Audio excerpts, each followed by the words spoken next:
أعوذ بالله من الشيطان الرجيم. بسم الله الرحمن الرحيم. إن الحمد لله نحمده ونستعينه ونستغفره ونعوذ بالله فلا مضل له ومن يضلل فلا هادي له. أشهد أن لا إله إلا الله وحده لا شريك له وأشهد أن محمدا عبده ورسوله لا نبي بعده أما بعد. حدثنا عبيد الله بن موسى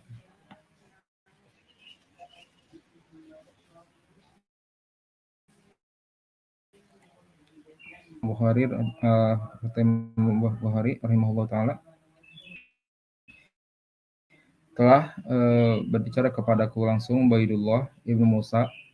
Qala, dia berkata, akhbarona, telah mengabarkan kepadaku Hanzalah ibnu Abi Sufyan dari Ikrimah ibni Khalid an ibni Umar, dari ibnu Umar radhiyallahu anhuma. Qala Rasulullah sallallahu alaihi wasallam. Ibnu Umar ini anaknya Umar. Dia kalau misalkan Rasulullah jalan di situ, dia pun akan jalan di situ. Kalau Rasulullah di situ kencing, dia pun akan kencing di situ. Kalau Rasulullah sholat di situ, maka dia pun akan sholat di situ. Jadi apa yang dilakukan oleh Rasulullah, jejak-jejaknya itu, dia akan melakukan seperti yang serupa, gitu ya. Jadi dia sangat bersungguh-sungguh dalam menjalani sunnah. Nah, tapi ada beberapa yang mungkin tidak patut untuk dicontoh, karena ini bukan karena mengikuti Rasulullah, tapi karena ijtihadnya, ya, yang salah satunya menjadikan beliau itu menjadi buta. Jadi beliau salah satu yang berpendapat bahwasanya berwudu itu harus, yang dimaksud dengan wajah adalah bola mata. Sehingga beliau itu berwudu dengan memasukkan air ke dalam bola mata. Lama-kelamaan menjadi buta. Itu yang menyebabkan beliau menjadi buta. Ini tapi bukan karena mengikuti Rasulullah kalau yang ini ya. Ini karena ijtihad. Jadi ada beberapa yang memang kita katakan bagus karena mengikuti beliau. Ada juga yang memang tidak bagus untuk mengikutinya karena itu merupakan ijtihad yang tidak benar. Adapun seseorang yang berijtihad tetapi dengan berdasarkan kepada dalil, maka tetap mendapatkan pahala 1. Jika benar, maka mendapatkan pahala 2. Maka di sini kita tidak boleh mencela Ibnu Umar di dalam kesalahan ijtihadnya, tetapi tetap kita mengatakan bahwasanya yang salah itu salah, yang benar itu benar, tapi tidak kita cela, ya. Kita lanjutkan. Qala Rasulullah sallallahu alaihi wasallam, telah bersabda Rasulullah sallallahu alaihi wasallam, Bunyal Islamu ala khamsin. Dibangun Islam itu atas 5. Dibangun di sini ada yang mengartikan rukun, ada yang mengartikan adalah pokok. Ya. Bedanya apa? Bedanya jika itu memang rukun, kalau diartikan sebagai rukun, jika satu saja tidak dilakukan, maka robohlah yang dinamakan Islam pada diri seseorang, sehingga orang tersebut menjadi kafir. Ada juga yang bilang ini bukan rukun, tetapi pokok. Yang mana pokok ini adalah yang harus dilakukan jika seseorang itu mengaku Islam. Tetapi jika tidak dilakukan, dia merupakan dosa besar. Gitu ya. Kalau yang satu mengatakan kafir karena dianggap rukun, kalau yang satu mengatakan dosa besar karena ini pokok. Gitu. Walau yang jelas, yang 5 perkara ini memang harus kita lakukan sebagai seorang muslim, wajib hukumnya, ya. Apakah itu berpendapat rukun ataupun berpendapat pokok. Yang pertama adalah syahadati an la ilaha illallah wa anna muhammadan rasulullah. Bersyahadat yaitu bersaksi. Bahwasanya bersaksi itu artinya jiwanya mengakui, lisannya mengucapkannya. Itu namanya bersaksi. Jiwanya memang mengakui, lisannya mengucapkannya. Itu disebut dengan bersaksi. Kalau misalkan lisannya hanya lisan yang mengucapkannya, jiwa yang tidak mengakui, maka di situ disebut dengan saksi palsu atau munafik, ya. Jadi yang pertama adalah dia bersaksi bahwasanya tidak ada Tuhan, ilah itu adalah Tuhan, Rob itu adalah Tuhan. Kemarin kita udah bahas ya antara Rob dan ilah, ya. Ilah itu Tuhan, kalau Rob itu Tuhan. Jadi karena saya lihat banyak yang mengartikan di tempat-tempat lain Rob diartikan Tuhan. Ya. Kalau ilah barulah artinya Tuhan. Kalau Rob itu Tuhan. Ya, sehingga kita abdun dari Rob. Kita adalah seorang hamba dari Tuhan kita yaitu Allah. Kita hanya hamba. Kalau disuruh sama tuannya suruh A, suruh B. Kalau sama tuan disuruh nyapu, suruh ke ke pasar kan gitu ya. Kalau seorang hamba ya, seorang budak. Kita juga gitu. Sama Allah suruh sholat, sama Allah suruh zakat gitu ya. Jadi kalau Rob Tuhan, kalau ilah Tuhan, sehingga la ilaha illallah adalah tidak ada Tuhan selain Allah. Tapi ada juga yang mengartikan arti sebenarnya adalah la ma'budu bihaqqin illallah gitu ya. Tidak ada yang berhak disembah gitu ya, diartikannya la ma'budu bihaqqin illallah, tidak ada yang benar-benar disembah kecuali hanya Allah. Tetapi di sini kita tahu bahwasanya tidak perlu dijelaskan apa arti Tuhan. Yang jelas Tuhan itu adalah yang menciptakan, yang mengatur. Di sana ada rububiyah, di sana juga ada uluhiyah. Itulah Tuhan. Jadi kita tidak perlu membatasi Tuhan hanya sesuatu yang disembah. Jadi tidak perlu kita membatasi hanya lama Buddha bihakin ilallah. Pengertian Tuhan bukan hanya lama Buddha bihakin ilallah, tapi lebih luas dari itu. Jadi kita tidak boleh membatasi hanya Tuhan itu adalah sesuatu yang disembah, tidak ya. Sehingga walaupun ini yang berpendapat ulama, dan yang berpendapat ini adalah ulama kibar dan banyak ya, apalagi sekarang menjadi patokan bagi apa namanya yang di Indonesia dikatakan sebagai salafi ya. Ada juga mengatakan sebagai al-sunnah, dan mengatakan juga sebagai wahabi ya. Tapi yang jelas saya pernah di sana dulu ya. Jadi saya mengerti tentang arti itu. Di dalam usul salasa sendiri atau kita kalau lihat di mana-mana ya. Tetapi untuk di apa namanya di ulama zaman dahulu tidak diartikan seperti itu. Jadi itu pengertian itu bukan dari ulama dari tabiin ataupun dari tabiin ya.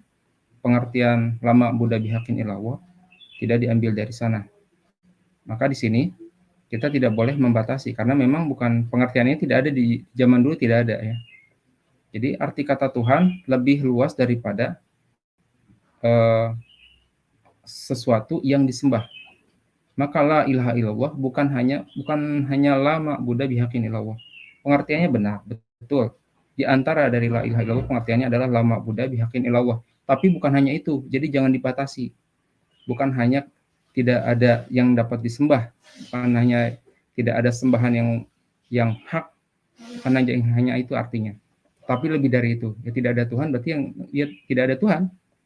Tuhan bukan hanya sesuatu yang disembah, tapi Tuhan juga adalah yang mengatur, Tuhan juga yang menciptakan, dan yang lain-lainnya ya. Itu kan Tuhan itu nggak usah kita artikan, kita juga sudah mengerti sendiri Tuhan itu seperti apa. Gitu ya. Jadi jangan menyempitkan arti ketika arti itu memang tidak pernah disempitkan oleh Rasulullah, juga tidak pernah dipahami yang demikian itu oleh para sahabatnya. Jadi kita jangan mengartikan sendiri seperti itu gitu ya. Orang sahabat juga tidak mengartikan seperti itu. Kenapa kita harus mengartikannya seperti itu? Itu nggak boleh. Itu namanya kurang ajar terhadap Rasulullah. Rasulullah tidak mengartikan seperti itu, sahabat tidak mengartikan seperti itu. Kenapa kita harus mengartikan seperti itu? Gitu ya. Itu. Jadi itu tidak ada di zaman salafus saleh, tidak ada arti la ilaha illallah itu lama Buddha bihakin illallah. Jadi jangan diputar balikan faktanya. Oke, kita lanjut lagi. Ini walaupun ini bakal dicaci maki, kalau saya tidak mengapa karena ini suatu kebenaran ya. Ini suatu kebenaran. Jadi kalau misalkan mau caci maki, silahkan karena ini memang harus disampaikan, begitu ya. La ilaha illallah wa anna Muhammadan Rasulullah. Dan bahwasanya Muhammad itu adalah utusan Allah. Kita kemarin sudah membahas apa itu Rasul, apa itu Nabi. Nabi itu adalah seseorang yang mendapatkan kabar gaib. Ya, maka ada Nabi yang memang dia itu Rasul, ada yang Nabi yang dia itu bukan Rasul. Di antaranya Nabi Khidir. Nabi Khidir itu seperti ninja, ya, seperti pasukan khusus Allah yang kata Allah surah A, B, C dia akan melakukannya, tetapi dia memang tidak diminta untuk menyampaikan. Berbeda dengan Rasul diminta untuk menyampaikan. Jadi Rasul itu bukan seorang nabi yang diutus untuk seluruh umat, bukan. Tapi arti kata Rasul adalah seorang nabi yang disuruh menyampaikan. Apakah itu menyampaikannya hanya ke Bani Israel? Apakah hanya menyampaikan ke orang Sunda? Hanya kepada orang Timur? Hanya kepada orang Irak misalkan? Ya, itu disebut Rasul. Ataukah disuruh ke seluruh manusia? Dan yang disuruh untuk mendakwahkan ke jin dan seluruh manusia, itu hanya Rasulullah. Sebelum Rasulullah tidak ada satupun nabi yang disuruh menyampaikan untuk seluruh manusia, jin dan manusia. Nabi-nabi yang lain selain Rasulullah tidak ada yang disuruh seperti itu. Dan hadisnya sudah jelas ya, silakan. Kemarin kita sudah bahas itu sebenarnya. Jadi arti kata Rasul adalah nabi yang disuruh menyampaikan. Jadi kita bersaksi bahwasanya tiada Tuhan selain Allah, dan kita bersaksi bahwasanya Muhammad itu memang benar-benar Rasul Allah yang diutus oleh Allah. Kemudian yang kedua, wa iqamis shalah, dan menegakkan. Ya, iqama yakum itu kan berdiri. Di sini jadi iqamis shalah itu artinya adalah menegakkan, bukan hanya menjalankan sholat, tetapi menegakkan. Perbedaannya menjalankan sama menegakkan itu, kalau menjalankan kita menjalankan seperti biasa perbuatan, kalau menegakkan kita benar-benar berhati-hati, takut ada yang salah di dalam sholat. Berhati-hati bacaannya, berhati-hati gerakannya, dan yang lain-lainnya diperhatikan agar sholatnya sempurna. Itu baru disebut dengan menegakkan. Jadi menegakkan artinya lebih dari hanya sekadar menjalankan. Kemudian yang ketiga adalah wa'ita zakah, mendatangi zakat. Kok mendatangi? Kok bukan menunaikan? Ya kalau di Indonesia diartikannya menunaikan. Tapi arti aslinya adalah ita, itu adalah mendatangi. Atayati, ita itu mendatangi zakat. Karena memang zakat itu harus didatangi. Yang butuh, bedanya kalau sedekah yang butuh adalah orang yang membutuhkan, mustahid. Tetapi kalau zakat, kita yang membutuhkan, bukan orang miskin yang membutuhkan, kitanya yang membutuhkan untuk zakat. Maka kita mendatangi zakat tersebut, gitu ya. Bukan fakir miskin yang membutuhkan kalau zakat. Kalau sedekah iya fakir miskin yang membutuhkan. Tetapi kalau zakat kita yang mau ngasih zakat itu yang kita yang butuhkan. Jadi kita yang mendatangi mereka, gitu ya. Kemudian yang berikutnya adalah wal haj. Nah, di sini walaupun enggak dulu saum dibelakangkan ya, enggak jadi masalah ya. Yang penting 5 ya. Terus yang keempat adalah al haj, itu haji. Terus wasomi Ramadan, dan kemudian adalah puasa di bulan Ramadan. Semoga ini bermanfaat ya. Subhanakallahumma wa bihamdika asyhadu alla ilaha illa anta astaghfiruka wa atubu ilaik. Assalamualaikum warahmatullahi wabarakatuh.